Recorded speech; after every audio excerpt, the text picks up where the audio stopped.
अब बात करते हैं तत्वों की। तो तत्व हमारे 5 होते हैं, ये सबको पता है, ठीक है। शरीर में ये 5 तत्व कहाँ कहाँ हैं और शरीर के बाहर प्रकृति में कहाँ कहाँ हैं, इसी पे ही हम आगे अपनी चर्चा कर रहे हैं।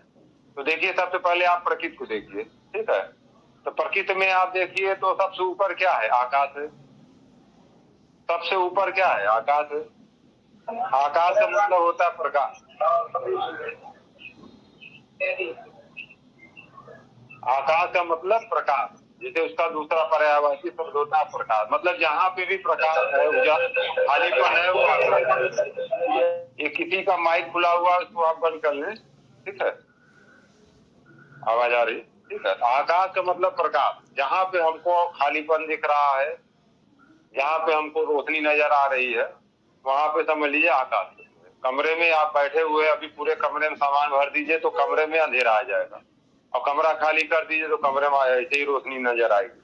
तो जहाँ खालीपन है वो आपका आकाश तत्व है। ऊपर जो दिख रहा है वो खालीपन है, वो कोई नीले रंग की छतरी नहीं दिखती है, वो खालीपन है, स्पेस है, वही आकाश तत्व है, ठीक है। अब उसके नीचे आएंगे तो हमारा वायुमंडल है, जहाँ तमाम तरह की गैसेज हैं, जिसमें ऑक्सीजन है, कार्बन डाइऑक्साइड, नाइट्रोजन है, और भी न जाने कितने तरह की गैसेज है। तो ये उसके बाद जो है एक वायुमंडल है। इस वायुमंडल में तमाम तरह की गैसेज है, जो ये गैसेज का समूह है, यही हमारा वायु तत्व है। वायु का मतलब हवा। हवा में क्या है? हर तरह के पार्टिकल मौजूद है, ठीक है। तो ये हमारा वायु तत्व। उसके नीचे आएंगे तो हमारा अग्नि तत्व। अग्नि तत्व को आग नहीं समझिएगा, अग्नि तत्व का मतलब होता है, अग्नि का मतलब टेम्परेचर। हमारा टेम्परेचर क्या, ताप क्या है। हम किसी चीज को टच करते हैं तो जो गर्म की अनुभूति या ठंडे की जो अनुभूति हमको होती है, ये अग्नि तत्व का गुण है। किसी चीज का हम जो टेम्परेचर माप रहे हैं, उस टेम्परेचर को ही हम अग्नि तत्व जो है प्राकृतिक चिकित्सा में कहा गया, ठीक है। तो जो सबसे ऊपर आकाश मंडल, उसके नीचे वायुमंडल, फिर उसके नीचे आने पे टेम्परेचर मंडल यानी अग्निमंडल है। देखिए, जो भी यहाँ से अन्य ग्रहों पे वैज्ञानिक लोग रिसर्च करने के लिए यान भेजते हैं, तो अक्सर क्या होता है, या तो यान जाते समय या आते समय उसी अग्निमंडल से जब क्रॉस करता है और उसमें जरा सा भी जो भी सैटेलाइट या जो भी रॉकेट वो बनाते हैं, उसमें जो मटेरियल यूज करते हैं, उस मटेरियल में कुछ भी गड़बड़ी रहती है, तो वहां जाके वहां का टेम्परेचर इतना हाई रहता है कि वो वहां पे जल जाता है। अभी कुछ दिन पहले कुछ वैज्ञानिकों की टीम गई थी और अन्य ग्रहों का सर्वे करके उनका यान वापस हो रहा था, और उसी टेम्परेचर मंडल जोन में जब वो यान गुजरा तो उसमें आग लग गई।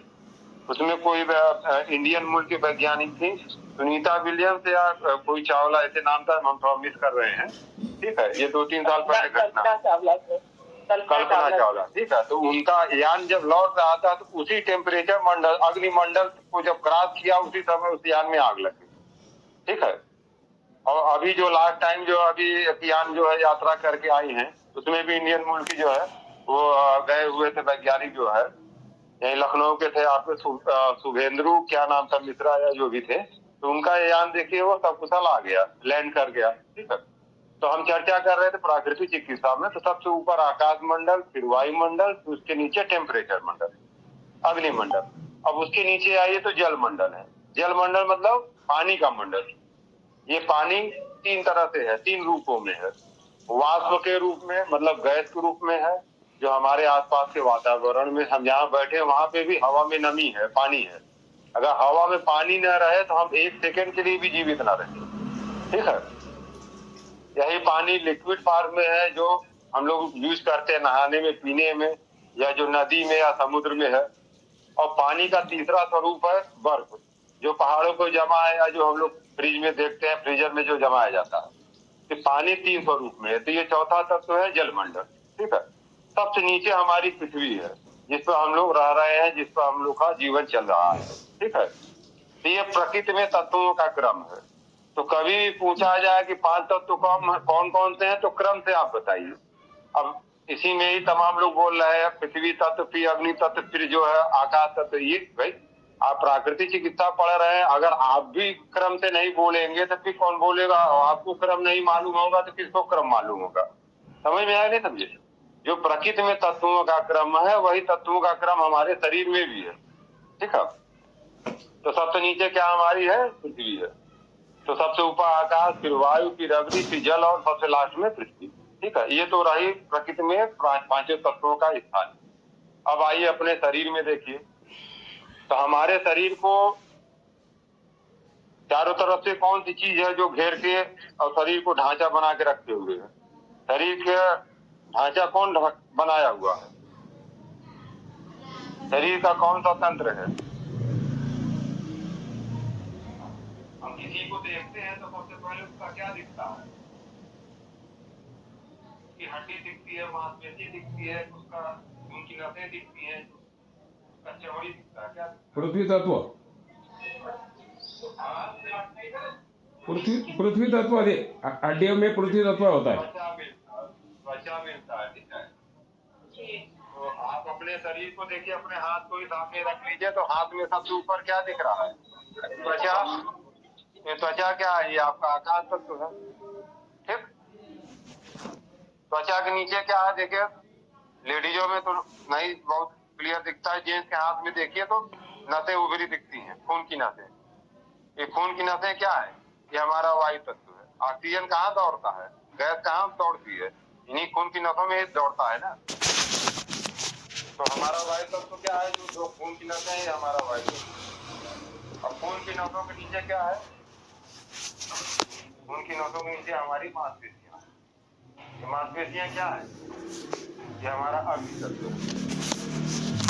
अभी थोड़ा सा आप जो है कोई भी वर्कआउट कर लीजिए, थोड़ा दौड़ लीजिए या कोई हल्की फुल्की एक्सरसाइज कर लीजिए, शरीर में गर्मी आ जाती नहीं आ जाती है? ये गर्मी कहाँ पैदा हो रही है? हमारे मसल्स में ही पैदा होती है ना। मसल्स के अंदर जो माइटोकॉन्ड्रिया होती है, एनाटॉमी फिजियोलॉजी में आप लोगों को बताया गया होगा। ये माइटोकॉन्ड्रिया क्या होता है? इसको ऊर्जा का सिक्का बोलते हैं, जहाँ से एनर्जी जो है पैदा होती है। तो ये एनर्जी कैसे पैदा हो रही, कहाँ पैदा हो रही? हमारी मसल्स में। तो मसल्स क्या है? हमारी अग्नि तत्व है। जो लोग जिम करते हैं, बॉडी बढ़ाते हैं, तो जिम में क्या है? शरीर के अंदर जो अग्नि तत्व ही तो बढ़ाते हैं। जब अग्नि बढ़ेगी तभी मसल्स बढ़ेगी, मांसपेशियां बढ़ती है। ठीक है, इन मांसपेशियों के नीचे फिर आइए तो हमारा लिम्फेटिक सिस्टम है, जिसको बोलते हैं लसिका तंत्र। ये हमारा जल तत्व। जल का काम क्या है? जल का काम है जोड़ना। बिल्डिंग बनती है तो बिना पानी के क्या जो मटेरियल बनाते हैं, गारा, सीमेंट, बालू का, क्या बिना पानी के संभव है जोड़ाई? नामुमकिन है। इसके पहले कच्चा मकान बनता था, मिट्टी का घर बनता था, तो मिट्टी का भी जो घर बनता था तो मिट्टी में भी बिना पानी मिलाए मिट्टी गीली नहीं हो पाती थी, और गीली मिट्टी से ही दीवार बनाते। गांव में अभी भी पुराने अगर घर लोग गांव में होंगे, देखिए मिट्टी के ही घर बनते थे। ठीक है, तो उसमें भी बिना पानी के। तो पानी का मतलब क्या? जोड़ना किसी भी चीज। ठीक है, जोड़ने का गुण है वो जल तत्व है। शरीर के अंदर जो पूरा सिस्टम हमारा चल रहा है, एक दूसरे से जुड़ा हुआ है, किसकी वजह से जुड़ा हुआ है? जल तत्व की वजह से। दूसरा जल का दूसरा गुण है साफ सफाई का, शुद्धिकरण का। हम स्नान करते हैं तो पानी से ही नहाते हैं ना। क्या वो भी कोई ऐसा मटेरियल जो हम यूज करते हो? चाहे वो गरीब आदमी हो, चाहे अमीर से अमीर जो है अनिल अंबानी हो, मुकेश अंबानी हो, चाहे अडानी हो, हर व्यक्ति बिना पानी से स्नान ही नहीं हो सकता है। क्या कोई ऐसा मटेरियल बना है पानी के अलावा जिससे आदमी स्नान करे? करोड़पति अरबपति भी पानी से ही नहाते हैं। ठीक है, तो पानी मतलब ऐसा तत्व जो हमारे शरीर का शुद्धिकरण करता है। तो हमारे शरीर के अंदर हजारों तरह के केमिकल रिएक्शन होते रहते हैं, और हमारे शरीर में हजारों तरह के पॉइजन बनते हैं, जहरीले तत्व बनते हैं। उन तत्वों को शरीर से बाहर निकालने का काम कौन करता है? ये हमारा जल तत्व करता है। किसके माध्यम से करता है? लसिका तंत्र के माध्यम से। जैसे घर में जो है नालियां बनी है, जो घर का गंदा पानी ले जाने के लिए, या मोहल्ले में सड़क के किनारे जो नालियां बनी रहती हैं, कचरा गंदा पानी एक जगह से दूसरे जगह ले जाने के लिए, सेम वही सिस्टम, वही नाली का सिस्टम, गटर सिस्टम हमारे शरीर में है, जिसको लिम्फेटिक सिस्टम बोलते हैं। जब इसी गटर सिस्टम या लिम्फेटिक सिस्टम में किसी तरह की रुकावट आती है, तभी वहां गांठ या फोड़ा बनता है, और आगे चल के यही कैंसर का कारण बनता है। तो अगर शरीर में किसी को कैंसर है, तो कैंसर होने का मतलब है कि उसका जल तत्व जो है वो दूषित है, जल तत्व उसका बिगड़ा है, तभी उसको कैंसर हुआ। समझ में आए नहीं समझ में आए? तो जब तक आप तत्वों को नहीं जानेंगे तब तक आप जो है बीमारी नहीं समझ पाएंगे और उसका उपचार नहीं समझ पाएंगे। पढ़ के कोई जो है ट्रीटमेंट नहीं कर सकता। जब उसका आपका कॉन्सेप्ट क्लियर रहेगा, उसका फार्मूला आप सीखे रहेंगे, तब आप किसी भी बीमारी का उपचार कर सकते। मी आता मगापासून अब आते हैं दादा टाकून दूं. सबसे लास्ट अब तो हमारा तो सबसे नीचे क्या है? सबसे ऊपर स्किन है, चमड़ी जिसको बोलते हैं त्वचा तंत्र। उसके नीचे खून की नसें जिसको बोलते हैं सर्कुलेशन सिस्टम या परिसंचरण तंत्र, जो वायु तत्व से संबंधित है। तीसरा उसके नीचे हमारी मांसपेशियां जिसको मांसपेशी तंत्र बोलते हैं, ये अग्नि तत्व से संबंधित है। चौथा हमारा जल तत्व जो लिम्फेटिक सिस्टम से संबंधित है। और सबसे लास्ट में आते हैं हमारा पृथ्वी तत्व। तो पृथ्वी तत्व क्या हो गया हमारा? हमारे शरीर में अब क्या बचा? हाथ में देखिए कोई ऐसा पार्ट बचा है?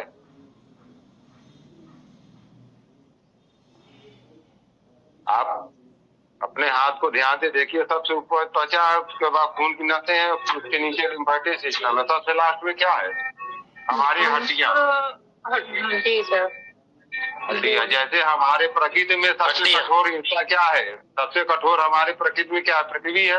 वैसे हमारे शरीर में सबसे कठोर हिस्सा क्या है? हड्डियां हैं। हड्डी, यही हड्डियां ही तो हड्डियां ही हमारे शरीर का ढांचा बनाई है। ठीक है, इसी हड्डियों के ही ढांचे में ही हमारा पूरा शरीर का सिस्टम सुरक्षित है। समझ में आई नहीं समझ? तो अभी हमने पूछा हड्डी किससे रिलेटेड है, तो सब लोगों ने बोला जल तत्व से रिलेटेड है। अब बताइए वो जल तत्व से रिलेटेड है कि पृथ्वी तत्व से? अभी जिन लोगों ने बताया कि हड्डी जल तत्व से रिलेटेड है, हम उन्हीं से पूछ रहे हैं हड्डी हमारा जल तत्व है कि पृथ्वी तत्व है? पृथ्वी तत्व। पृथ्वी तत्व। पृथ्वी का मतलब कठोरता, जिसमें भारीपन हो, जो कठोर हो। आकाश का कहीं आप वजन नहीं कर सकते। खाली कहीं कोई जगह खाली है तो खालीपन का कोई वजन नहीं कर सकते। हवा का आप वजन नहीं कर सकते। आग का वजन नहीं आप निकाल सकते। पानी का वजन कर सकते हैं, या मिट्टी या पत्थर जो धरती पे उसका आप वजन देख सकते हैं। तो वैसे शरीर के अंदर समझ में आएगा? समझ में आ? तो अगर हमको त्वचा की बीमारी है तो कौन सा तत्व हमारा जो प्रभावित है? आकाश तत्व। खून की नसों की समस्या है, वायु तत्व। अब देखिए शरीर में जितना भी दर्द होता है, चाहे कमर का दर्द हो, चाहे घुटने का दर्द हो, किसी भी तरह का दर्द होता है, तो जब वो प्राइमरी स्टेज में होता है, शुरुआती दौर में रहता है, तो उसमें होता क्या है? जो हमारी खून की नसें हैं, उन खून की नसों में रुकावट होता है, तभी हमको दर्द की अनुभूति होती है।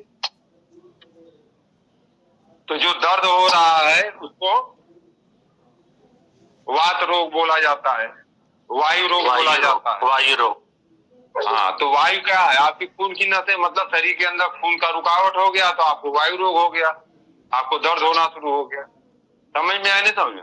अब यही वायु रोग लंबे समय तक यही वायु रोग जब बना रहेगा, ठीक है जी सर, 2-4 साल 5 साल, तो वायु से अग्नि प्रभावित होगी, मतलब कि हमारी मांसपेशियां भी जो है प्रभावित होंगी, फिर हमारा जल तत्व भी प्रभावित होगा, फिर वहां सूजन आना शुरू होगा, और उसके बाद भी हमारी लास्ट में हड्डियां प्रभावित होंगी, जो चल के बाद में गठिया कहलाती है।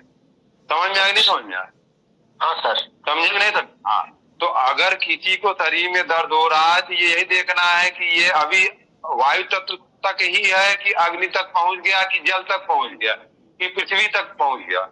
अगर हड्डियों तक दर्द पहुंच गया है तो इसका मतलब है कि आपका रोग अगर पांचवा तत्व हड्डी है, तो वैसे ही आप काउंट कर लीजिए कि 5 साल हो गए आपके शरीर के अंदर बीमारी शुरू हुई।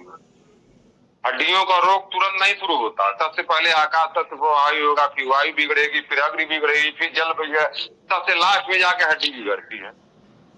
अब हड्डी रोग लेके कोई आ रहा है और कहे कि हमको 2 महीने में ठीक कर दिए, 6 महीने में ठीक कर दिए, असंभव है, नामुमकिन है। मतलब हम प्रकृति को ही चैलेंज कर रहे हैं। अरे 5वां तत्व है तो सीधे मान चलिए 5 साल लग जाएगा आपको ठीक होने में, अगर हड्डियों के अंदर बदलाव चाहते हैं। आराम तो आपको मिल जाएगा वो हफ्ते 10 दिन 15 दिन में, ठीक है, लेकिन जो डिजनरेशन शुरू हो गया, हड्डियां खराब हो रही, हड्डियों का जो कार्टिलेज डैमेज हो रहा है, तो उसकी रिपेयरिंग के लिए हमको कितना समय लग जाएगा? प्रकृति के हिसाब से जोड़े तो मोटा 5 साल। एक बच्चा पैदा होता है तो क्या तुरंत दौड़ने लगता है? नहीं सर। उसको खड़ा होने में 1 साल लगता है, बैलेंस बना के चलने में दूसरा साल लग जाता है, बैलेंस बना के स्पीड में दौड़ने के लिए उसको तीसरा साल लग जाता है। समझे? तो कम से कम 3 साल तो लगेंगे ना। एक बच्चे के हिसाब से देखें तो वही ग्रोथ फेज तो हमारे शरीर का है। अब कोई बच्चा पैदा हुआ, हम सोचे कि उसको दिन भर में रोज 10 लीटर दूध पिला दें और 1 महीने बाद दौड़ने लगे, संभव है? नामुमकिन है। तो वैसे ही अगर कोई रोगी हमारे पास आता है और जिस स्टेज का रोग लेके आ रहा है, तो फिर उसका उतना समय, ये प्रकृति का बनाया हुआ सारा चीज है, ये हम नहीं बना रहे हैं। तो अगर आपका 5वां तत्व प्रभावी है तो उसके हिसाब से उतना समय आपको देना पड़ेगा। आई बात समझ में? तो ये हम बात कर रहे थे 5 तत्व का शरीर के अंदर जो हमारा ढांचा बना है उन पर। ठीक है, अब आप लोग एक चार्ट बना लीजिए। ठीक है, कॉपी पेन लिए हैं अभी तक, जो आप लोग नोट करते रहे। अभी एक चार्ट बनवा रहे हैं, उसको आप नोट कर लिए। ये चार्ट आपको आजीवन काम देगा किसी भी बीमारी की डायग्नोसिस के लिए और उसके ट्रीटमेंट के लिए। इस चार्ट को देख के आप तुरंत समझ जाएंगे कि कौन सा तत्व प्रभावी है और उसमें क्या हमको उपचार देना है। ठीक है, तो आप लोग एक चार्ट बना लीजिए। ठीक है, चार्ट में पहले नंबरिंग करिए। 1 नंबर लिखिए, फिर 2 नंबर, फिर 3 नंबर, फिर 4 नंबर, फिर 5 नंबर।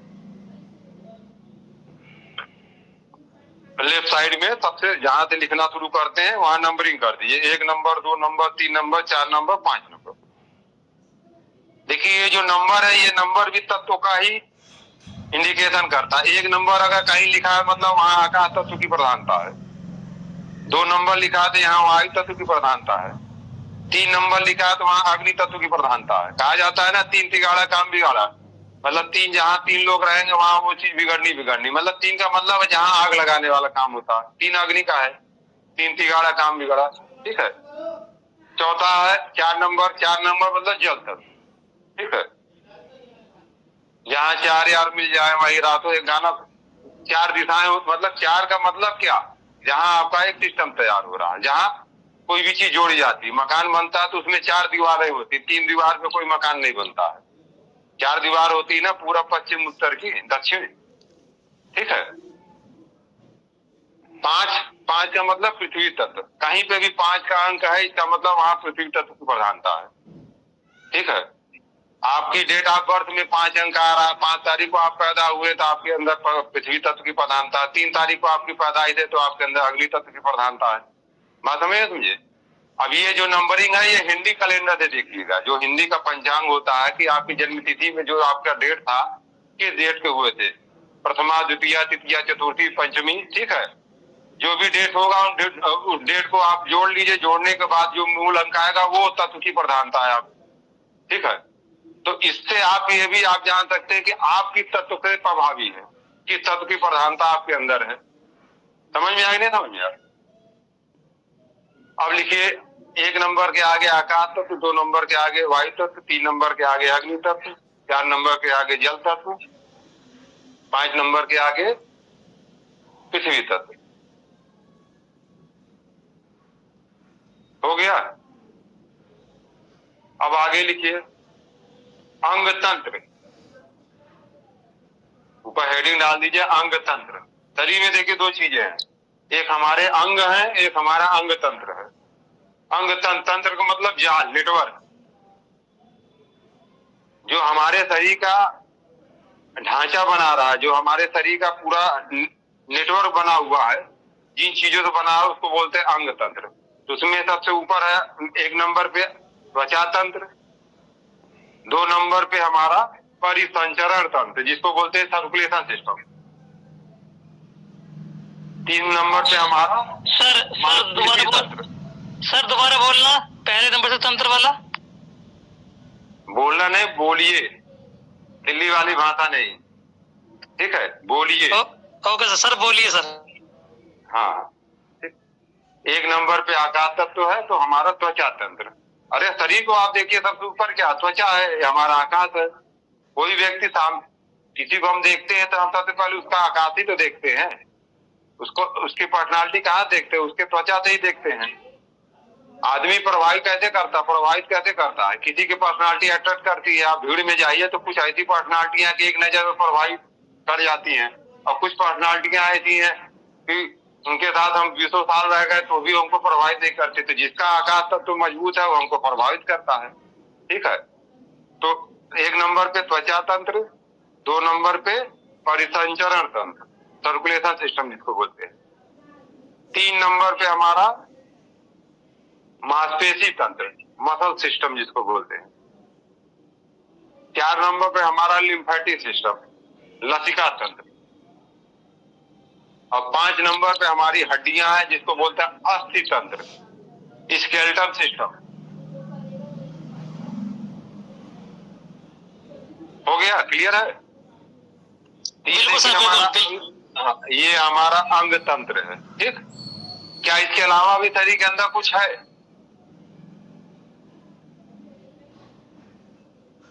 हड्डी मांसपेशी सब कुछ आप जान लिए, क्या इसके अलावा भी शरीर के अंदर कुछ बचा है?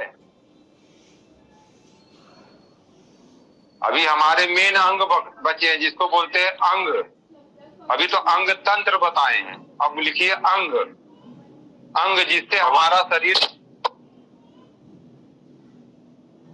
शरीर जो हम भोजन करते हैं, भोजन को शरीर के अंदर जो अभी बात हुई धातुएं, ये धातुएं, भोजन से जो धातुएं बनती हैं, भोजन से धातुएं कौन बनाता है? हमारे अंग बनाते हैं। अंग कितने हैं? अंग कुल 10 हैं। ठीक है, 10 अंग में 5 अंग ऐसे हैं जो ठोस हैं, भारी हैं, जो जन्म से लेकर मृत्यु तक लगातार काम कर रहे हैं, जो कभी भी आराम नहीं करते हैं। और जिस दिन वो अंग आराम कर लिए उस दिन हमारी मृत्यु है। समझ में है? वो अंग कौन कौन से हैं? फेफड़ा, हार्ट, लीवर, किडनी और स्प्लीन। ठीक है, तो इसको अब आप चार्ट में लिखिए, आकाश तत्व के सामने लिखिए फेफड़ा, लंग्स जिसको बोलते हैं, वायु तत्व के सामने लिखिए हार्ट या हृदय। हमारे शरीर के अंदर क्या धड़क रहा है? हमेशा मूवमेंट जिसमें होता रहता है, खून की नसें में खून दौड़ता रहता, कौन करता है? ये हमारा हार्ट करता है। हम किसी भी व्यक्ति का पल्स देखते हैं तो पल्स में हमको धड़कन मिलती है ना। धड़कन अगर नहीं है तो इसका मतलब आदमी डेड है। ये धड़कन मतलब वहां जो हलचल हो रही, जो मूवमेंट हो रहा है। वायु का गुण क्या है? हलचल। हवा चलती है तो सारी चीजें हिलने डुलने लगती, नहीं? पंखा चलता है तो पर्दा हिलता है, पेपर उड़ने लगता है। मतलब कहीं पे भी कोई भी हलचल हो रही तो इसका मतलब वहां वायु तत्व है। कुछ लोगों को देखिए तो हाथ में कंपन होता है, हाथ हिलता रहता है। पार्किंसन बीमारी में आप देखिए किसी पेशेंट को बीमारी होती है पार्किंसन, जिसमें शरीर के अंदर कंपन होता है, हमेशा हाथ पर हिलता रहता है। ये बुजुर्गों में होता है। तो उसके अंदर क्या है? ये वायु बढ़ गई है। ठीक है, तीसरा ये अग्नि तत्व। अग्नि तत्व से रिलेटेड जो हमारा बॉडी ऑर्गन क्या है, वो हमारा लीवर है। अभी लीवर की हम बात की है तो कुछ लोगों ने लीवर को किसी और तत्व से रिलेटेड बताया। अब इसमें क्या है? प्रकृति के हिसाब से लीवर क्या है हमारा? अग्नि तत्व से रिलेटेड है। अग्नि का काम क्या है? आग का काम क्या है? किसी भी चीज को जला के शुद्ध करना। सोना जो बनता है तो उसको आग में पकाया जाता है। हम जो खाना खाते हैं, जो सब्जियां खाते हैं, जो चावल दाल खाते हैं, तो बिना आग में पकाए हम नहीं खा सकते। तो किसी चीज को पकाना या किसी चीज को गलाना, किसी चीज को जलाना, ये किसका गुण है? ये अग्नि का। तो वही काम हमारे शरीर में क्या करता है? लीवर करता है। जब हम भोजन करते हैं तो भोजन के जो पार्टिकल है, उस पार्टिकल को गला के जला के हमारे शरीर के अंदर एनर्जी पैदा करना, ये सारी क्रियाएं कहाँ होती है? हमारे लीवर के अंदर होती है। अभी फिजियोलॉजी के क्लास में आप फर्स्ट ईयर में आप लोग को पढ़ाया होगा क्रैश साइकिल। तो क्रैश साइकिल कहाँ होती है? भोजन का पाचन कहाँ होता है? जिसको मेटाबॉलिक जो क्रियाएं होती है शरीर के अंदर, वो कहाँ होती है? हमारे लीवर से होती है। तो लीवर क्या है हमारा? अग्नि तत्व। उसके नीचे आइए जल तत्व। जल तत्व से रिलेटेड हमारा बॉडी ऑर्गन क्या है? किडनी। हमारे शरीर के अंदर जो पानी जाता है उस पानी को कौन छानता है? किडनी छानती है। तो किडनी क्या है? हमारा जल तत्व है। तो किसी की किडनी फेल हो गई, इसका मतलब क्या हुआ? उसका जल तत्व बिगड़ गया है, असंतुलित हो गया। लीवर फेल हो गया, इसका मतलब उसका अग्नि तत्व डिस्टर्ब है। हार्ट की प्रॉब्लम है यानी कि वायु तत्व डिस्टर्ब है, सांस की प्रॉब्लम है, फेफड़े की प्रॉब्लम यानी कि आकाश तत्व बिगड़ा हुआ है। कोरोना में जो लोग जो है ऑक्सीजन की कमी से मरे, जो है ऑक्सीजन लेवल डाउन हुआ, तो ऑक्सीजन लेवल क्यों डाउन हुआ? क्योंकि उनका लंग से ही कोलेस्ट्रॉल जा रहा था, लंग काम करना बंद कर दिया। तो लंग किससे रिलेटेड है? आकाश तत्व। तो उस बीमारी में क्या हो रहा था? शरीर का आकाश तत्व जो है घट जा रहा था। समझ में आ गया? सबसे लास्ट में आइए पृथ्वी तत्व। पृथ्वी तत्व से रिलेटेड हमारा बॉडी ऑर्गन है स्प्लीन, जिसको बोलते हैं तिल्ली। जैसे पृथ्वी में हर तरह के तत्व पाए जाते हैं, पृथ्वी में ही जो है हमारी मिट्टी में ही जो फल फूल पैदा होते हैं, तो वैसे शरीर के अंदर जो तिल्ली होती है, वही तिल्ली हमारे शरीर के अंदर बॉडी सेल्स बनाती है। बॉडी सेल्स यानी कि ब्लड सेल्स, जो हमारे खून की जो कोशिकाएं हैं, जो खून के अंदर प्लेटलेट्स होता है, जो भी और आरबीसी होता है, जो भी ब्लड के अंदर की जो ब्लड सेल्स होते हैं, उनका निर्माण कहाँ होता है? वो हमारा मेन फैक्ट्री क्या है? स्प्लीन है। अब उसमें से ये कुछ पार्ट लीवर बनाता है, कुछ पार्ट बोन मैरो बनाता है, लेकिन मेन फैक्ट्री कौन है? स्प्लीन है। तो देखिए, जैसे 5 तत्व प्रकृति में आप देखें, अब उन्हीं 5 तत्व से संबंधित 5 अंग तंत्र आपको बताए। अब 5 अंग मेन अंग। अब ये जो मेन अंग जो आपको बताए हैं, ये अंग हमारे जन्म से लेके मृत्यु तक लगातार काम कर रहे हैं। ये कभी भी आराम नहीं करते। जिस दिन ये रेस्ट किए उस दिन हमारी मृत्यु है। समझ में आ गया? समझे? बच्चा पैदा होता तब से उसका फेफड़ा, उसका हार्ट, उसका लीवर, सारा कुछ चलना शुरू होता है, और अंत जिस दिन हमारी मृत्यु आएगी उस दिन से कुछ समय पहले तक ये अंग लगातार काम करते हैं, ये कभी भी रेस्ट नहीं करते। ठीक है? तो ये जो अंग है, इनको बोलते हैं सॉलिड ऑर्गन, ठोस अंग। ठीक है? अब इसी का ही पेयर अंग है। पेयर अंग का मतलब समझिए जोड़ा। जैसे अभी हमने ऊर्जा की बात की कि ऊर्जा का 2 स्वरूप है, एक पुरुष प्रकृति की, एक स्त्री प्रकृति की। तो वैसे शरीर के अंदर भी वही सेम सारी चीजें, सेम सिस्टम हमारे शरीर के अंदर है। इन्हीं ऊर्जाओं से संबंधित शरीर में 2 तरह के अंग हैं। एक अंग हमने बताया जिसको आप लोगों ने नोट कर लिया है, फेफड़ा, हार्ट, लीवर, किडनी और हमारी स्प्लीन। अब इसका पेयर अंग मतलब जोड़ा अंग कौन है? ठीक है? जैसे पुरुष और स्त्री होती है, तो वैसे ही हमारे शरीर के अंदर भी पुरुष अंग है और स्त्री अंग है। ठीक है? तो आप इसके पैरेलल में आप लिखिए, 1 नंबर आकाश तत्व से रिलेटेड जो दूसरा अंग है, ये अंग खोखले अंग है। ये अंग, ये जो ऑर्गन हम बताने जा रहे हैं, खोखले हैं, और ये हमेशा काम नहीं करते, लगातार नहीं काम करते। इनको जब काम मिलेगा तब काम करेंगे, नहीं तो ये आराम करते। इसमें 1 नंबर पे लिखिए बड़ी आंत, लार्ज इंटेस्टाइन। 2 नंबर वायु तत्व पे लिखिए छोटी आंत, स्मॉल इंटेस्टाइन। 3 नंबर अग्नि तत्व, उससे सामने लिखिए गॉल ब्लैडर, पित्त की थैली। 4 नंबर जल तत्व, इसके सामने आप लिखिए पेशाब की थैली, यूरिनरी ब्लैडर। और 5 नंबर पृथ्वी तत्व, इससे रिलेटेड जो ऑर्गन है लिखिए स्टोमच, जिसको आमाशय बोलते हैं। ठीक है? अब देखिए, इसमें बड़ी आंत हमेशा तो पैखाना निकालती नहीं है।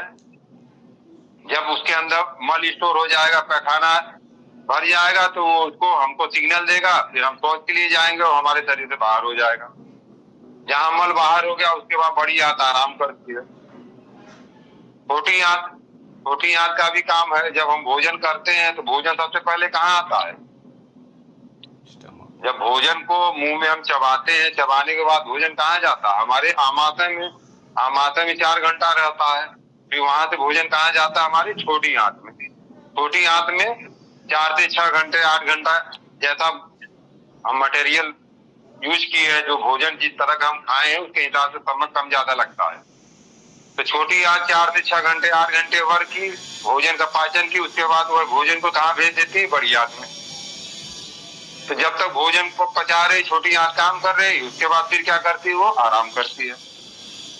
फिर उसके बाद आप आइए तीसरे नंबर पे अग्नि तत्व, उससे रिलेटेड जो बॉडी ऑर्गन बताए, गाल ब्लेडर। तो गाल ब्लेडर का काम कब है? जब अब भोजन जो है आमाशय से छोटी आंत की तरफ मूव करता है, तब उसमें वो पित्त को मिलाता है, पित्त का सिक्रीशन करता है। उसके बाद फिर वो आराम करता रहता है। ऐसा नहीं कि 24 घंटे लगातार वो पित्त जो है पेट में डाल रहा है, बिल्कुल नहीं।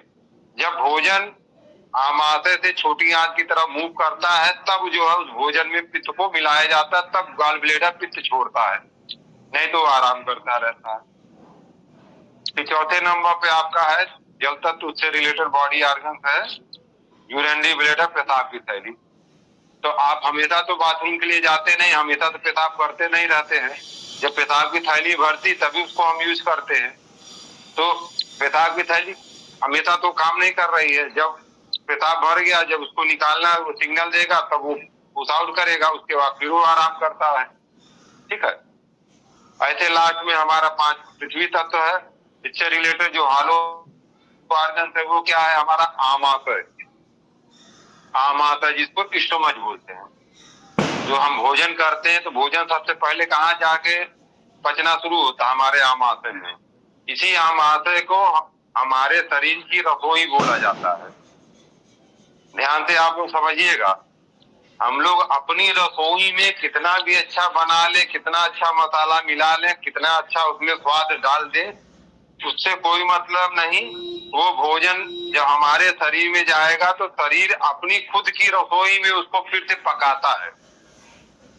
और रसोई कहाँ है? वो हमारे आमाशय में है। और रसोई में जो है वो चूल्हा कौन सा है? जैसे हम लोग अपने किचन में जो है गैस का यूज करते हैं, पहले स्टोव का यूज होता था, गांव में लकड़ी का यूज करते थे, कंडा का यूज करते थे खाना पकाने के लिए, पचाने। तो वैसे शरीर के अंदर खाना पकाना है तो पकाने के लिए हमारे कौन सी आग वाली चीज है? वो हमारा एक चीज है जिसको गैस्ट्रिक जूस बोलते हैं। ठीक है। तो यही गैस्ट्रिक जूस जो है हमारे भोजन को फिर से शरीर के अंदर पकाती है। 4 घंटा खाना वहां पकता है, पकने के बाद फिर वो खाना कहाँ जाता है? छोटी आंत में पचने के लिए। ठीक है। तो यही जो आमाशय है, इसी आमाशय के अंदर जो गैस्ट्रिक जूस निकलता है, इसी को आयुर्वेद में बोला गया आम रस। आम रस। आमाशय का शेप भी देखिए तो आम की तरह है। देखिए एक चीज और ध्यान रखिएगा, प्रकृति में जो हमारे फल फूल सब्जियां हैं, इनका जो शेप है उसी शेप से रिलेटेड हमारे शरीर के अंदर बॉडी ऑर्गन है। किडनी का शेप देखिए कैसा है, जैसे हमारा राजमा या काजू होता है। सेब का शेप कैसे है? जैसे हमारा हार्ट है। तो जैसा शेप हमारे अंग का है और उस शेप से रिलेटेड जो फल है, जब हम उसका यूज करेंगे तो समझ लीजिए वही तत्व हम अपने शरीर में ले रहे हैं। इसलिए कहा जाता है हार्ट के डॉक्टर जरूर कहते हैं कि हार्ट के मरीज को रोज एक सेब खाना चाहिए। क्यों? सेब का शेप ही जो हार्ट के आकार का है। तो हार्ट की प्रॉब्लम है तो उससे रिलेटेड सबसे अच्छा फल कौन सा है? सेब है। ठीक है। तो सिर्फ फल का शेप आप देख के समझ जाएंगे कि ये किस अंग को सबसे ज्यादा फायदा करता है। तो वैसे वही हम बात कर रहे हैं कि हमारे आमाशय का शेप देखिए बिल्कुल आम की तरह है। तो आमाशय संबंधित कोई भी प्रॉब्लम है, अगर उसमें हम आम का सेवन करते हैं तो हमारे लिए अमृत है। और यही आमाशय का जो आम रस है, जब दूषित होता है, बिगड़ता, तब होता आमवात, जिसको बोलते हैं गठिया। आप कोई भी आयुर्वेदिक दवा खरीदिए, उसके रैपर पर लिखा रहेगा आमवात या गठिया या दर्द के रोग में। ठीक है। तो आमवात का मतलब यही आम रस जब दूषित होता है, तो यही आम रस जब दूषित होगा तो ये हमारे क्या करता है? जोड़ों को खराब करता है। जो हमारा कार्टिलेज डैमेज होता है, इस कार्टिलेज डैमेज होने का रीजन कहाँ है? हमारा आमाशय है। मतलब हमारा आम रस दूषित हो गया, इस वजह से दूषित आम रस का शरीर के अंदर फ्लो हो रहा, जो जाके हमारे हड्डियों का कार्टिलेज डैमेज कर रहा है, और जो गठिया बीमारी की शुरुआत हो रही है, गठिया बीमारी हो रही है।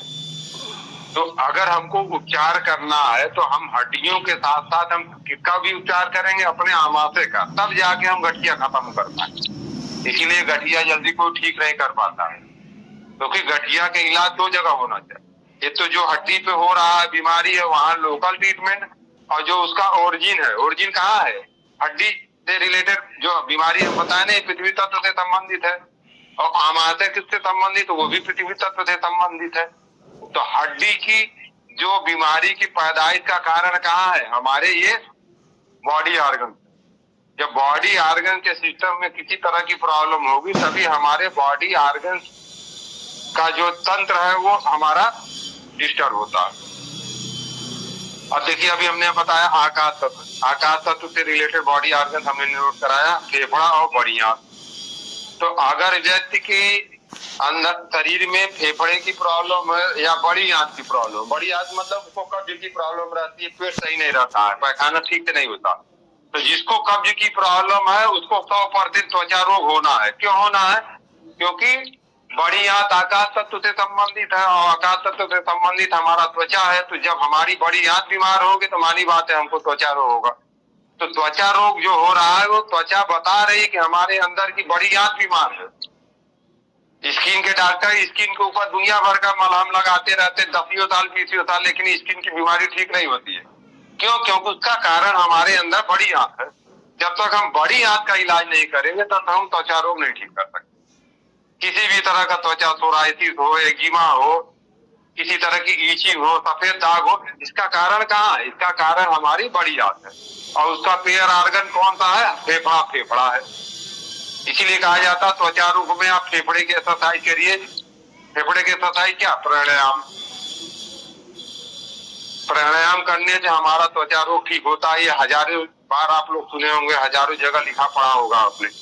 क्यों, क्योंकि फेफड़ा और बड़ी आंत ही हमारे आकाश तत्व से संबंधित है और आकाश तत्व से संबंधित हमारी त्वचा है। तो हम लोग प्राकृतिक चिकित्सा में क्या सीख रहे हैं, हम लोग प्राकृतिक चिकित्सा में यही सीख रहे हैं कि बीमारी की जड़ कहाँ है, हम जड़ पे जाके उपचार करें। ये क्लियर है ना सबको। अब देखिए दो टाइप के जो अंग लिखाए हैं, एक ठोस अंग और एक खोखले अंग। एक पुरुष प्रकृति के अंग है और एक स्त्री प्रवृत्ति के अंग है। अब इसमें स्त्री कौन है, पुरुष कौन है, फेफड़ा और बड़ी आंत में आकाश तत्व के दोनों अंगों की हम बात कर रहे हैं, फेफड़ा और बड़ी आंत। तो फेफड़ा हमारा पुरुष प्रवृत्ति का अंग है कि स्त्री प्रवृत्ति का?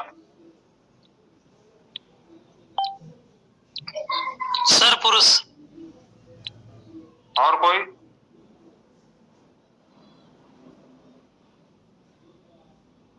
फेफड़ा हमारा पुरुष मतलब दो तरह की ऊर्जा हम बताए, एक पुरुष प्रवृत्ति की ऊर्जा, एक स्त्री प्रवृत्ति, या पॉजिटिव एनर्जी या नेगेटिव एनर्जी। तो फेफड़ा हमारा कौन, पुरुष प्रवृत्ति की ऊर्जा का है कि स्त्री प्रवृत्ति? और कोई बताए? आप लोगों में तमाम लेडीज लोग भी है, आप लोग बताइए, फेफड़ा हमारा पुरुष प्रवृत्ति की ऊर्जा से रिलेटेड है कि स्त्री प्रवृत्ति? चलिए ये भी कंफ्यूजन हम दूर कर देते हैं। पॉजिटिव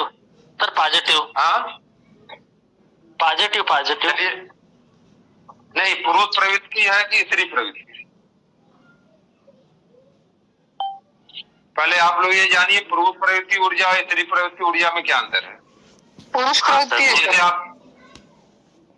आप भी गलत बोल रही है, स्त्री होकर गलत बोल रही है। अब पहले समझिए ऊर्जा क्या है। पुरुष और स्त्री प्रवृत्ति ऊर्जा, जिसको पॉजिटिव नेगेटिव बोलते हैं। स्त्री प्रवृत्ति ऊर्जा का मतलब है कि जो कंटिन्यू वर्क करे, लगातार वर्क करे, ठीक है। महिलाओं के लिए न दशहरा, न दीपावली, न रमजान, न रोजा, ठीक है, उनको सब दिन काम करना है घर में, क्योंकि स्त्री प्रवृत्ति ऊर्जा कंटिन्यू एनर्जी है। तो जितने बॉडी ऑर्गन जैसे फेफड़ा, बड़ी आंत, लीवर, ये जन्म से लेकर मृत्यु तक लगातार काम कर रही है ना। कोई भी स्त्री प्रवृत्ति की ऊर्जा का बच्चा, जिसको लड़की बोलते हैं, आगे चल के महिला, फिर औरत, फिर, तो ये जब से ये चलना शुरू करती हैं, ये हमेशा ये कभी आराम नहीं करती हैं। उम्र के उस अवस्था में ही जाकर उनको आराम मिलता है जब वो असहाय हो जाती है। लेकिन पुरुष प्रवृत्ति क्या है, जब काम होगा वो काम करेगा, नहीं तो चद्दर तान के सोता है, आराम करता है। पुरुष लगातार कभी भी नहीं काम कर सकता, वो काम लगातार करेगा बीमार हो जाएगा, और महिला अगर आराम करेगी तो बीमार हो जाएगी। ये हम नहीं कर रहे, ये प्रकृति कर रहे, ये प्रकृति की ऊर्जाओं का है। बात समझ में आई नहीं समझ में आई? तो ये कहीं तुलना ही नहीं होनी चाहिए कि ये आराम कर रहे हैं हम क्यों नहीं कर रहे हैं, या ये दिन भर काम कर रही है हम क्यों नहीं कर रहे हैं। अरे दोनों लोग अलग अलग प्रकृति की ऊर्जाओं से हैं। एक ऊर्जा जो कंटिन्यू वर्क है, मतलब वो कभी रुक ही नहीं सकती है, अगर वो रुकी तो वो बीमार होगी, अगर हार्ट रुक गया तो बीमार है। और एक जो है जो लगातार काम कर देगा तो बीमार। अभी बड़ी आंत लगातार काम कर दे तो क्या हाल होगा, बार बार लूज मोशन होने लगे तो क्या स्थिति आएगी। आदमी बिस्तर पकड़ लेता है, नहीं पकड़ लेता, ज्यादा और लूज मोशन हो गया तो एक्सपायर भी कर जाता है। जो हैजा कालरा बीमारी होती थी उसमें क्या होता था, इतना ज्यादा दर्द होता था कि आदमी की मौत हो जाती थी। समझ में आया नहीं समझ में आया? ये क्लियर है ना सबको? ये क्लियर है ना? किसमें भी किसी को कोई संदेह है या कंफ्यूजन है? क्लियर है सर। तो लीवर हमारा स्त्री प्रवृत्ति का है कि पुरुष प्रवृत्ति का है? स्त्री। जो लगातार काम करे सर स्त्री। अब क्लियर ना? जो लगातार काम करे वो स्त्री है, ठीक है। आप अपने घर में देखिए, अपने माता जी को देखिए, अपनी पत्नी को देखिए, ये लोग हमेशा और कर रही। और जिसके घर में अगर महिलाएं आराम कर रही, इसका मतलब है फिर वो बीमार हो रही है, वो बीमारी पाल रही है। समझ में आया नहीं समझ में आया? जैसे हार्ट है, कंटिन्यू पंप कर रहा है ना, तो उसी पंपिंग में भी वो काम भी कर रहा है, उसी में वो आराम भी कर लेता है। ये उसकी प्रकृति है, ये ईश्वर की बनाई व्यवस्था है, ये प्रकृति की बनाई व्यवस्था है, ठीक है। ये क्लियर ना? तो ये आप चार्ट को आप देख के और बॉडी ऑर्गन को देख के आप समझ जाएंगे कौन सा आपका तत्व प्रभावित है। क्लियर है ना? अगर किसी की किडनी की प्रॉब्लम है तो इसका मतलब कौन सा तत्व प्रभावित है? जल तत्व प्रभावित है, ठीक है। समझ में आएगा? समझ में? लीवर की प्रॉब्लम है तो अग्नि तत्व प्रभावित है, ठीक है। अब आगे अगला चार्ट उसी में लिखिए, हेडिंग डालिए सेंस ऑर्गन। सेंस ऑर्गन मतलब ज्ञानेंद्रिय, मतलब जो हमको ज्ञान कराए। ज्ञानेंद्रियां भी हमारे शरीर के अंदर 5 हैं, जो बाहरी चीजों का ज्ञान कराती हैं, ठीक है। सर कौन सा ऑर्गन प्लीज बता दीजिए। हाँ, ये अभी क्या बोला? वही तो अभी हम हेडिंग डालिए आप लोग ज्ञानेंद्रिय, और लिखिए किस तत्व से संबंधित कौन सी ज्ञानेंद्रिय है। तो आकाश से रिलेटेड ज्ञानेंद्रिय हमारा कान है, ठीक है। वायु से रिलेटेड ज्ञानेंद्रिय हमारी जो है वो हमारी त्वचा है। हवा ठंडी है गर्म है कहाँ महसूस होता है? हमारी त्वचा से। जब शरीर पे हवा टकराती तभी पता चलता है ना ठंडी की गर्मी है। तीसरा अग्नि तत्व, इससे संबंधित जो ज्ञानेंद्रिय हमारी आंख है, ठीक है। इसी आंख से आग लगती कि नहीं लगती है? किसी को घूर दीजिए तो आग लग जाती कि नहीं, मारपीट हो जाता है।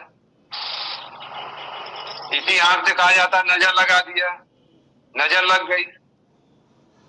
तो हमारे शरीर में वो आग कहाँ से निकलती है? आग कहाँ से भड़कती है? हमारे आंख से, अग्नि तत्व। लीवर बीमार होता है तो पीलापन कहाँ आता है? हमारी आंख में आता है। तो आंख को देख के हम पहचानते हैं कि लीवर में प्रॉब्लम है। जब पीलिया होता है तो आंख पीली हो जाती है, ठीक। चौथा है जल तत्व। जल तत्व से रिलेटेड हमारा जो सेंस ऑर्गन है वो हमारी जीभ है। जीभ देख के हम अनुमान लगाते हैं शरीर में पानी है कि नहीं है। जीभ सूखी यानी पानी शरीर में कम है। जीभ बहुत गीली है, मुंह से लार बह रहा है, इसका मतलब शरीर में पानी बढ़ गया। जब प्यास लगती है तो मुंह सूखता है नहीं सूखता है? जीभ सूखता है नहीं सूखता है? तो प्यास किसके लिए लगती है? पानी के लिए तो लगती है।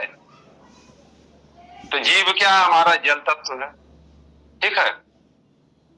पांचवा पृथ्वी तत्व। पृथ्वी तत्व से रिलेटेड जो बॉडी सेंस ऑर्गन वो हमारी नाक है। गंध, नाक का काम क्या है? किसी चीज की गंध को, अच्छी गंध है कि बुरी गंध है, अच्छी गंध है तो मतलब शुद्ध जगह पे है, बुरी गंध है यानी कि अशुद्ध जगह पे है। ठीक है, इसको एक नीचे लाइन लिख लीजिए, शब्द स्पर्श रूप रस गंध। शब्द स्पर्श रूप रस गंध। शब्द का ज्ञान कौन कराता है? कान कराता है। स्पर्श कहाँ से महसूस होता है? त्वचा से। रूप, किसी का रूप हम कहाँ से जान लेंगे? अपनी आंख से देखते हैं, मोटा है, पतला है, काला है, गोरा है, कैसे जान? उसका रूप कैसा है, ये आंख हमको बताती है। तो शब्द स्पर्श रूप रस, किसी चीज का रस, भाई मीठा है, खट्टा है, तीखा है, नमकीन है, हम कैसे जानेंगे? जब उसको जीभ पे लगाएंगे तभी पता चलेगा ना। ठीक है, रस। तो शब्द स्पर्श रूप रस और लास्ट में गंध। गंध का ज्ञान कौन कराएगा? नाक कराती है। तो ये हमारे 5 सेंस ऑर्गन है जो बाहरी चीजों का शरीर को ज्ञान कराती है, पहली चीज। और दूसरा, शरीर के अंदर कोई हमारा अंदरूनी अंग बीमार होगा तो उसका सिग्नल कहाँ आएगा? इन्हीं सेंस ऑर्गन पे आएगा। अगर किसी को कान की प्रॉब्लम है, सुनने की प्रॉब्लम है, तो इसका मतलब हमारा आकाश तत्व प्रभावित है। या तो हमारा फेफड़ा डिस्टर्ब होगा या बड़ी आंत। कान में मवाद आ रहा है, कान में खुजली हो रही है, इसका मतलब हमारी आंत में कोई प्रॉब्लम है, बड़ी आंत में। दूसरा, त्वचा। तो त्वचा में कोई प्रॉब्लम आ रही है तो इसका मतलब वायु तत्व हमारा। ठीक है, अभी इसके पहले हमने बताया ना, त्वचा हमारा आकाश तत्व है। तो ये तो हमारे शरीर के ढांचे के हिसाब से है। ज्ञानेंद्री में अगर हमको ठंडा गर्म का एहसास कौन करा रहा है? हमारी त्वचा करा रही है। तीसरा, ये आंख। तो आंख को देख के ही हम, आंख में पीलापन है, इसका मतलब हमारा लीवर बीमार है। तो सीधे लीवर की बीमारी है तो कहाँ इंडिकेशन आएगा? हमारी आंख में आएगा। चौथा, जल तत्व। जल तत्व से रिलेटेड मतलब शरीर के अंदर पानी कम है, ज्यादा है, जीभ से पता चलता है। जीभ सूख रही यानी पानी घट गया, जीभ में नमी ज्यादा है, पानी ज्यादा आ रहा है, जल बहा। किडनी की कोई प्रॉब्लम है तो जीभ में ही सारा उसका इंडिकेशन आएगा। या पेशाब की थैली में कोई प्रॉब्लम है तो जीभ पे ही आएगा इंडिकेशन। पांचवा है पृथ्वी तत्व। तो नाक से संबंधित, अगर किसी की नाक बहुत ज्यादा बह रही है, साइनस की प्रॉब्लम है, गंध का एहसास नहीं हो रहा है, तो इसका मतलब है उसका पृथ्वी तत्व प्रभावित है। पृथ्वी तत्व से रिलेटेड 2 बॉडी ऑर्गन है, एक आपका स्प्लीन है, दूसरा स्टमक है। तो इन दोनों में कोई एक बॉडी ऑर्गन आपका प्रभावित है, बीमार है, तभी आपको नाक संबंधी प्रॉब्लम हो रही, बार बार नाक बह रही है, बार बार जुकाम हो रहा है। समझे? साइनोसाइटिस जो बीमारी होती है, तो साइनोसाइटिस बीमारी का कारण कहाँ है? हमारा स्प्लीन और हमारा आमाशय है। अब नाक के डॉक्टर नाक में कितनी भी सर्जरी कर दे तो साइनोसाइटिस कभी नहीं ठीक होगा, क्योंकि कारण कहाँ है? हमारी अंदरूनी ऑर्गन पे है। ठीक है, ये हमारे 5 ज्ञानेंद्रियां थी। अब आगे लिखिए कर्मेंद्रिय। कर्मेंद्रिय मतलब जिससे कर्म करते हैं। ज्ञानेंद्रिय मतलब क्या? जिससे हमको ज्ञान होता है, बाहरी दुनिया का ज्ञान होता है। कोई कुछ बोल रहा है तो हम कान से सुन के जानेंगे, कहीं कुछ हो रहा है तो आंख से देख के जानेंगे, कहीं कुछ जल रहा है उसकी बदबू आ रही तो नाक से सूंघेंगे तभी समझेंगे। हवा ठंडी है, गर्म है, मौसम गर्म है, ठंडा है, तो ये त्वचा से ज्ञान कराने वाली इंद्रियों को ज्ञानेंद्रिय, और जिससे हम कर्म करते उसको कर्मेंद्रिय बोल। तो कर्मेंद्रिय में लिखिए आकाश तत्व से रिलेटेड जो कर्मेंद्रिय है,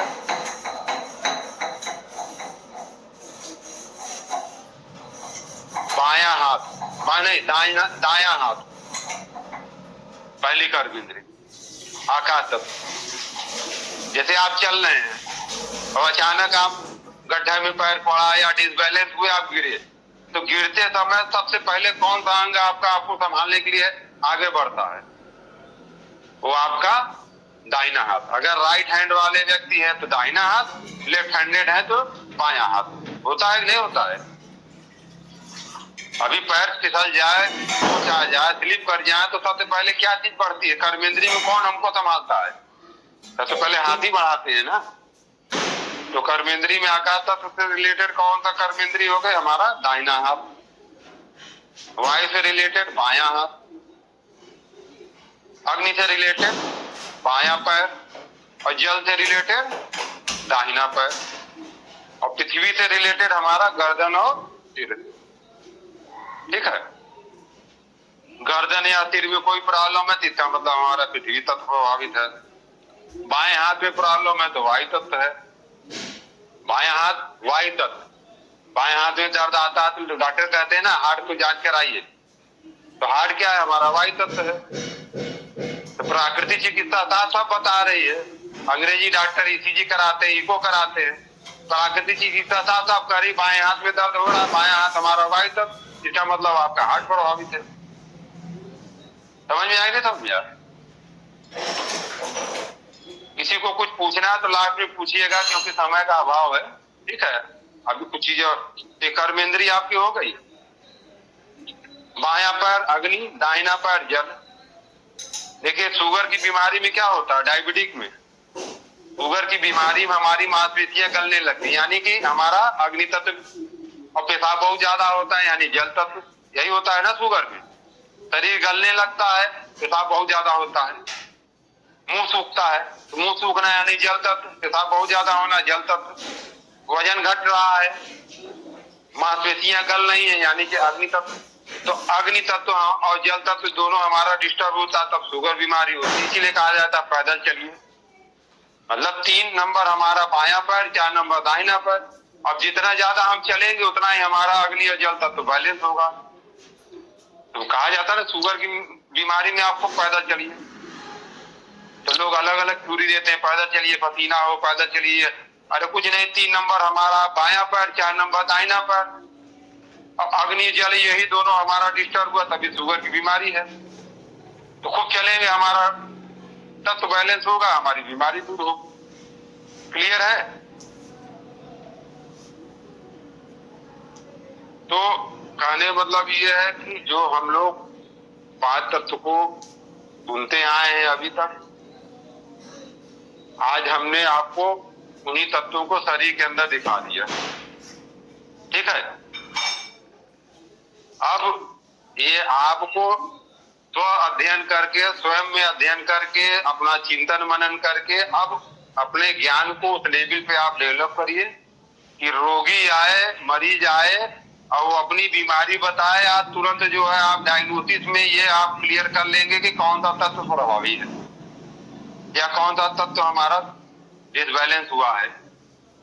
अब उस तत्व को बैलेंस करने के लिए क्या उपचार विधियां हैं वो आप आगे की क्लासेज में और आगे 3rd ईयर में आप यही सारी चीजें आप लोग पढ़ेंगे। ठीक है, जल तत्व अगर हमारा डिस्टर्ब हो तो जल चिकित्सा का प्रयोग करेंगे, पानी का प्रयोग करेंगे, भाप स्नान लेंगे, ठंडे या गर्म पानी की पट्टी का प्रयोग करेंगे। पृथ्वी तत्व प्रभावित है, पृथ्वी तत्व मतलब हड्डियों की बीमारी है, तो पृथ्वी तत्व को बैलेंस करना है तो मिट्टी का प्रयोग करेंगे, यानी मिट्टी का लेप करेंगे। कहीं पे भी जोड़ों में दर्द हो रहा है, कैसा भी दर्द है, कैसी सूजन है, वहां आप मिट्टी की पट्टी बांध दीजिए, सारा सूजन सारा दर्द खत्म हो जाएगा। क्यों? क्योंकि हमारा पृथ्वी तत्व डिस्टर्ब है। हम उसी पृथ्वी तत्व का एक अंश लेके, मिट्टी का कुछ पार्ट लेके और शरीर पे लगा दे रहे हैं। समझ में आएगा? समझ में आप? अब जिसको गठिया की बीमारी है उसको रोज 1 घंटा जो है मिट्टी में पैदल चलना चाहिए। क्यों? पृथ्वी तत्व हमारा बिगड़ा हुआ है और पृथ्वी तत्व को पाने का सबसे आसान तरीका है नंगे पांव हम अपने आप को पृथ्वी या मिट्टी से जोड़ लें। शहरों में लोग जो है मिट्टी को टच किए 10-10 साल हो जाता है, क्योंकि घर में टाइल्स मार्बल लगा है, चप्पल या स्लीपर पहनते हैं, जूता पहनते हैं, कभी उनका पैर मिट्टी के टच में आता ही नहीं, इसीलिए उनके शरीर में हमेशा दर्द की प्रॉब्लम बनी रहती है। वो दुनिया भर की थेरेपी ले लेते हैं, दुनिया भर का योगा करते हैं, दुनिया भर का डाइट अपनाते हैं, लेकिन वो मिट्टी के संपर्क में जाते नहीं है, इसलिए उनके शरीर का दर्द कभी खत्म नहीं होता है। आप वही नंगे पांव मिट्टी में टहल लीजिए, देखिए शरीर के अंदर कहीं पे भी कैसा दर्द हो, सारा दर्द आपका खत्म हो जाएगा। दर्द का मतलब क्या? निगेटिव एनर्जी शरीर में बढ़ गई है, नकारात्मक ऊर्जा बढ़ गई है। जमीन के टच में जाएंगे वो नकारात्मक ऊर्जा क्या करेगी? जमीन अंदर खींच लेगी। देखिए घरों में या जहाँ पे भी कंप्यूटर वगैरह लगता है या इलेक्ट्रॉनिक सिस्टम लगता है तो वहां पे इलेक्ट्रिशियन आके एक अर्थिंग बनाता है, जमीन में गड्ढा खोद के एक वायर अंदर डालता। होता कि नहीं होता? देखे कि नहीं देखे हैं? पहले गांव में जो है बिजली सप्लाई होती थी तो बड़ा लो वोल्टेज रहता था, लोग गांव में अपने घरों में क्या करते थे? एक अर्थिंग बनाते थे, 2-3 फीट का गड्ढा खोदते थे, उसके अंदर एक लोहे का छाट डालते थे, उसमें तार बांध के ले आके अपने कनेक्शन में जोड़ देते थे, वोल्टेज बढ़ जाता था। कहीं पे भी कोई भी इलेक्ट्रॉनिक्स कहीं पे भी कोई सिस्टम डाला जाता है जहाँ कंप्यूटर का सॉफ्टवेयर वगैरह लगता है, तो वहां पे एक अर्थिंग बनाया जाता है।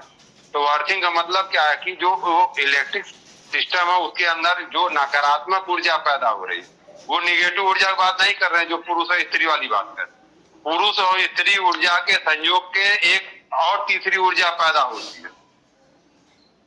जैसे जो आप लोग कहीं से ट्रेन में सफर करिए तो एक पुरुष और स्त्री का मिला जुला स्वरूप आता है पैसा लेने के लिए, जिसको हम लोग क्या बोलते हैं,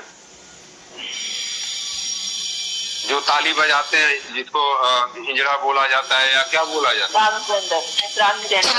किन्नर। ये किन्नर क्या है, उनके अंदर पुरुष प्रवृत्ति भी है, स्त्री प्रवृत्ति भी है। ठीक है, तो ये 2-4 लाख बच्चों में एक बच्चे ऐसे हो जाते हैं। ठीक है, तो वैसे कहीं पे भी कोई भी बिजली का सर्किट होता है तो उसमें जब प्लस और माइनस फेज के संयोग से एक निगेटिव फेज पैदा हो जाता है, नकारात्मक ऊर्जा, जिसको निकालने के लिए जमीन में अर्थिंग बनाई जाती है। तो वैसे शरीर के अंदर भी ये नकारात्मक ऊर्जा पैदा होती है, जो हमारे अंदर नकारात्मक विचार बढ़ाता है, हमारे शरीर के अंदर दर्द लाता है, हमारे मूड को जो है, हमारे मूड को डिप्रेशन में डाल देता है। हर चीज को हम नकारात्मक रूप से देखते हैं। अब इस नकारात्मक ऊर्जा को शरीर से निकालना है तो हमको मिट्टी के संपर्क में आना पड़ेगा, दूसरा कोई विकल्प नहीं है। दूसरा जो भी विकल्प है उसका प्रयोग करेंगे भी तो उसका असर शरीर में बहुत कम समय तक रहेगा। लेकिन अगर आप मिट्टी में आप चल दीजिए, आपके अंदर का सारा नकारात्मक तत्व खत्म हो जाएगा। देखिए, गांव का आदमी जो है एकदम बिंदास जीता है, टूटी फूटी छप्पड़ में पुराने मकान में रहता है, पुराना कपड़ा पहनता है, पैर में चप्पल भी नहीं रहता, लेकिन वो खुश रहता, मस्त रहता। क्यों? क्योंकि वो मिट्टी के संपर्क में है। और शहर में देखिए अरबों खरबों रुपए लोग लेकर बैठे हुए हैं, दिन भर वो उदास रहते हैं। रात में वो ड्रिंक न लगाए, कोई नशे वाली चीज न ले तो उनको नींद नहीं आती है, नींद की दवा न ले तो उनको नींद नहीं आती। क्यों? रीजन यही है कि जो हमारा मूल तत्व पृथ्वी तत्व, उससे हम गैप बना लिए हैं। हम लग्जरियस में अपनी धरती माँ, मतलब जिस माँ से हम पैदा हुए, जिस मिट्टी से हम बने हुए हैं, जिस मिट्टी में ही उगा हुआ फल और सब्जियों से हमारे शरीर का परवरिश हो रहा, उसी मिट्टी से ही हम जो है आधुनिकता के लिबास में अपने आप को दूर किए हुए हैं। समझ में आया? नहीं समझ में आया? ये क्लियर है ना सबको? तो देखिए, ये है आपकी प्राकृतिक चिकित्सा, ये है प्रकृति का ज्ञान। ठीक है, तो हम पहले भी कहे हैं, अब फिर अभी लास्ट में फिर कह रहे हैं, इस कोर्स को और कोर्स की तरह न समझ के पढ़िएगा। यही एक ऐसी शिक्षा है जो आपको आपके शरीर का ज्ञान कराती है और आपके अंदर जो आपकी प्राण ऊर्जा है उसको बढ़ाने का ज्ञान देती है। आपके हाथ में है कि आप 50 साल जीवित रहना चाहते हैं कि 100 साल जीवित रहना चाहते। आपके हाथ में है कि आप अपनी इच्छा मृत्यु को हासिल करना चाहते हैं, कि जब आप चाहे तब आप एक्सीडेंट हो जाए, कोई गोली मार दे, ये तो हादसा है। लेकिन आप एक उम्र के बाद अगर मौत आ रही है, बीमारी की वजह से आ रही है, तो इसका मतलब है कि आपको अपने शरीर का ज्ञान नहीं है या आपने अपने आप को प्राकृतिक तत्वों से दूर रखा है। बीमार वही होगा जो प्रकृति से भागेगा, और बीमारी वही ठीक होगी जिसमें हम प्रकृति का प्रयोग करेंगे। बाकी आप कोई इंजेक्शन लगवा लीजिए, कोई वैक्सीन लगवा लीजिए, कोई ऑपरेशन करवा लीजिए, किसी तरह का उपचार ले लीजिए, लेकिन जब तक आप प्राकृतिक उपचार लेंगे नहीं, प्राकृतिक के शरीर में नहीं आएंगे, तब तक आपकी कोई बीमारी जड़ से ठीक हो ही नहीं सकती। कोरोना इसका सबसे बड़ा एग्जाम्पल है। कोरोना में देखिए, जिन लोगों ने प्रकृति को अपनाया, प्राणायाम किए, प्राकृतिक औषधियों का सेवन किए, प्राकृतिक दिनचर्या का पालन किए, तो बिना किसी इंजेक्शन, बिना किसी वैक्सीनेशन, बिना कोई क्वारंटाइन के वो ठीक हो गए, 3 दिन से 5 दिन में फिट हो गए। लेकिन जो लोग अस्पताल के चक्कर में पड़े, अस्पताल के अंदर घुसे, उनकी डेड बॉडी भी घर वालों को देखने को नहीं मिली। इससे बड़ा प्रमाण और कुछ हो ही नहीं सकता है कि प्रकृति में कितनी शक्ति है, प्रकृति के अंदर कितनी बड़ी ऊर्जा है हमारे शरीर को ठीक करने के लिए। जो लोग हार्ट की सर्जरी करा लेते हैं, उनकी लाइफ जो है 5 साल, 10 साल, 15 साल रहती है, और जो लोग जो है प्राकृतिक उपचार ले लेते हैं, वो आज जी रहे, अपनी पूरी उम्र पूरा कर रहे हैं। क्लियर है? तो अभी जो हमने चार्ट बनवाया है, इसको आपसे समय मिलेगा तो एक बार इसको आप फिर से साफ सुथरा बना लीजिएगा, और ये हमेशा आपको काम करेगा, हमेशा आपके लिए सहयोग करेगा। ठीक है? हाँ बताइए, क्यों? जिसके जो क्वेश्चन है 5 मिनट समय पूछ लें। सर एक बार अंग तत्व बताइए सर, अंग तत्व। हाँ, क्या चीज? हेलो।